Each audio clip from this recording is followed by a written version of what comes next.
What's up, guys? It's Rey-Jay back with another video. And in this one, I want to break down what's happening with SPY, Tesla, and the overall markets. But just know that I am not a financial planner, so take nothing I say as financial advice.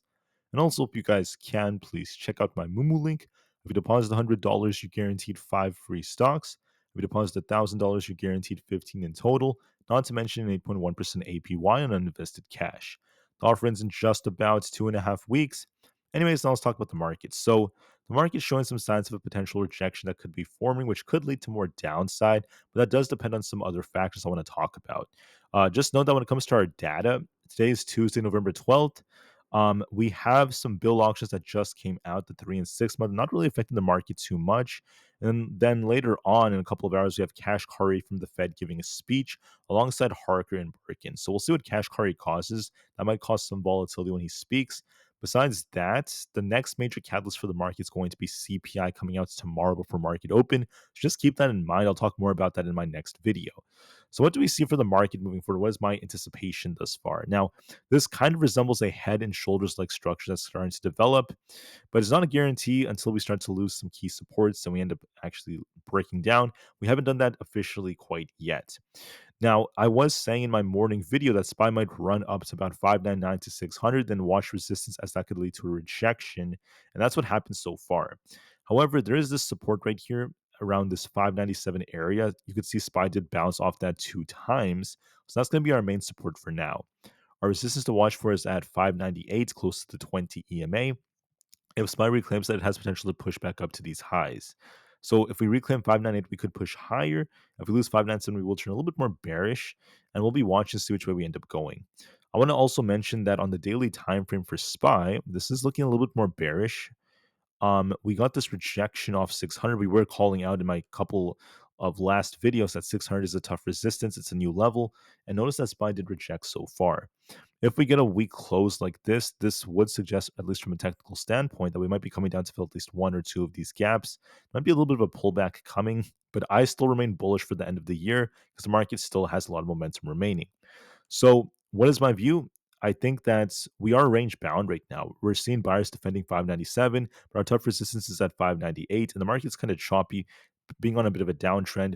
I see a risk of more downside as a stronger possibility if we lose 597, and I think that there's a good chance SPY is going to do that. Whether or not we get a bigger dump, though, it's starting tomorrow, will also depend on CPI. So we'll see about that, but the market does have that risk of downside. If we lose 597, we're looking for this previous resistance becoming support around 596.5. And if that fails us, we go all the way down to 595 for a big dip. That's going to be a 2 point dip from right over here. There is a risk of more downsides. Just keep that in mind. However, it also depends on data coming out for tomorrow. ES, I predicted that this thing would push for about 6,040, then come back down to 6,020, if not 6,000, if that ended up failing us. Very close to where we went. We actually went up to about 6,036, so just 3 points below that target I had before coming back down. ES is forming a distributive pattern, which tends to turn more bearish. And I'm seeing a little bit of weakness here, so we might be getting very close to 6,000. There is weakness building. We are seeing buyers defending like 6,010-ish around that area.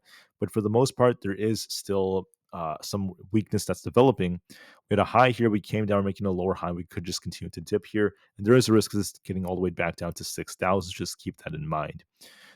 We'll see what happens with CPI, but that's what's going on so far.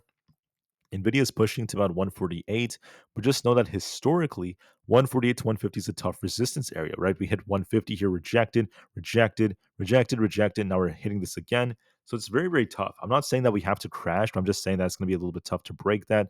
If we lose 148, we're looking for a move back down to 146.6. So we'll give that some time to develop. I do think we might see a slowdown video off 148, but just give it some time. It's going to likely shuffle for some time. Bitcoin has resistance around 87,150 and our main supports at 85,500. We could be dipping down to the 85,000 if we don't reclaim 87,000, so just give it some time to develop. For stocks like Tesla, we are range bound for the most part. It is shuffling between 136 and 143, but I do see a risk of this dipping a little bit lower. Watch 136 to see if that holds. If not, we're going back down to 130 or very close to 130.